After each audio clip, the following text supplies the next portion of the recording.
दोस्तों, जब सत्य और असत्य की लड़ाई होती है तो सत्य हमेशा अकेला खड़ा होता है और असत्य की फौज लंबी होती है, क्योंकि असत्य के पीछे मूर्खों का झुंड भी होता है। इस बात को आप ऐसे भी समझ सकते हैं कि कोई व्यक्ति अगर सत्य के मार्ग पर चलकर अच्छे कर्म कर रहा है, फिर भी दुख और पीड़ा में है, तो समझ लो कि भगवान उसके पाप खत्म कर रहे हैं ताकि उसका बाकी जीवन निर्मल बन सके।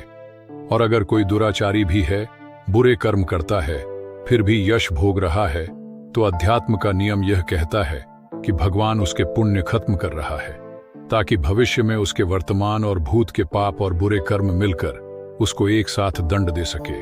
क्योंकि जब उसके भूत और वर्तमान के पाप मिलते हैं तो वह जड़ मूल से नष्ट हो जाता है। नमस्कार दोस्तों, मैं हूं आपका दोस्त विक्की कुमार। आज की हमारी घटना सत्य के मार्ग पर चलने और एक सच्ची घटना पर आधारित है। वीडियो खत्म होने तक हम यह जान पाएंगे कि सत्य के मार्ग पर चलकर इंसान जीवन में जो कुछ भी खोता है उससे कई गुना ज्यादा वापस पा लेता है। दोस्तों, प्राचीन समय की बात है। अयोध्या नगरी में हरिश्चंद्र नाम के एक राजा थे। राजा हरिश्चंद्र अपने सत्य वचन और धर्म के लिए विख्यात थे। वे अपनी प्रजा के प्रति अत्यंत न्यायप्रिय और करुणामय थे। सत्य पर दृढ़ रहना उनकी सबसे बड़ी खासियत थी। एक दिन राजा हरिश्चंद्र अपने राज्य में घूम रहे थे जब उन्होंने ऋषि विश्वामित्र को तपस्या करते देखा। राजा हरिश्चंद्र ने उनसे बात करने की सोची, लेकिन इस दौरान राजा इस बात से बिल्कुल अनजान थे कि उनकी तपस्या भंग हो सकती है। लेकिन ऋषि विश्वामित्र ने उनकी तपस्या भंग करने पर राजा को श्राप दे दिया। राजा ने उनसे क्षमा मांगी और अपनी भूल का प्रायश्चित करने के लिए अपनी सारी संपत्ति और राज्य दान करने का वचन दे दिया। राजा हरिश्चंद्र ने अपने वचन के अनुसार अपना सारा राज्य और धन ऋषि विश्वामित्र को सौंप दिया। अपनी पत्नी तारा और पुत्र रोहिताश के साथ उन्होंने राज्य छोड़ दिया और जंगल में जाकर एक नया जीवन शुरू किया। अब उनके पास कुछ भी नहीं बचा था। राजा और उनके परिवार ने बहुत कठिनाइयों का सामना किया। एक समय ऐसा भी आया जब जीविका चलाने के लिए उन्हें काशी के श्मशान घाट पर भी काम करना पड़ा। राजा हरिश्चंद्र वहां शवों का अंतिम संस्कार कराने का कार्य करने लगे। उन्होंने यह काम भी पूरी निष्ठा और ईमानदारी से किया। उसी समय उनकी पत्नी तारा और पुत्र रोहिताश जंगल में जीवन यापन करने लगे। एक दिन एक सांप के काटने से रोहिताश की मृत्यु हो गई। तारा अपने पुत्र के शव को लेकर शमशान घाट पर पहुंचे। उस वक्त शमशान घाट पर हरिश्चंद्र ही काम कर रहे थे। अपने ही पुत्र के शव को देखकर उनका हृदय द्रवित हो उठा, लेकिन उन्होंने अपने कर्तव्य और सत्य के मार्ग पर डटे रहते हुए अपनी भावनाओं को नियंत्रित किया।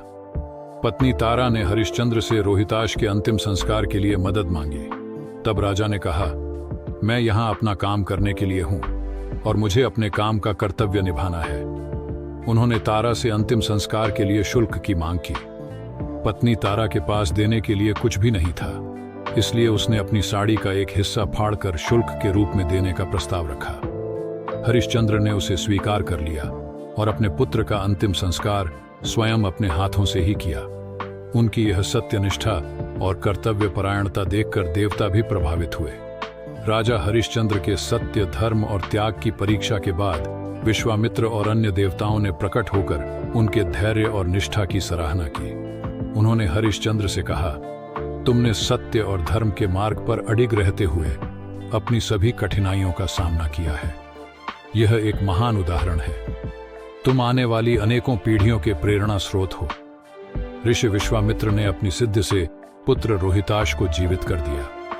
देवताओं ने उन्हें और उनके परिवार को पुनः अपने राज्य में लौटने का आदेश दिया और उनकी सारी संपत्ति और वैभव उनको वापस लौटा दिया। और राजा हरिश्चंद्र, पत्नी तारा और पुत्र रोहिताश के जीवन को पुनः सामान्य बना दिया।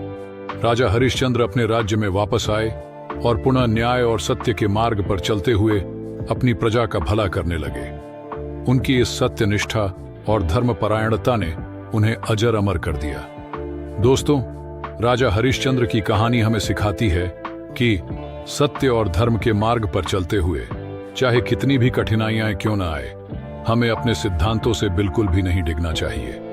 एक वक्त के लिए आपको ऐसा भी लग सकता है कि जो बुरे लोग हैं इस दुनिया में सिर्फ वही आगे बढ़ते हैं, लेकिन यह एक गलतफहमी के अलावा कुछ भी नहीं है। दोस्तों, इस दुनिया में कर्म का सिद्धांत काम करता है, जो यह कहता है कि हम जैसा कर्म करते हैं हमें वैसा ही फल मिलता है। सत्य की राह पर चलना कठिन होता है, लेकिन अंततः जीत सच्चाई की ही होती है। दोस्तों, उम्मीद करते हैं कि आपको हमारी वीडियो पसंद आई है और आपने हमारी वीडियो से कुछ भी नया सीखा है तो एक लाइक जरूर करना और ऐसी ही प्रेरणादायक स्टोरी के लिए हमारे चैनल को सब्सक्राइब जरूर करना। अपना कीमती समय देने के लिए धन्यवाद।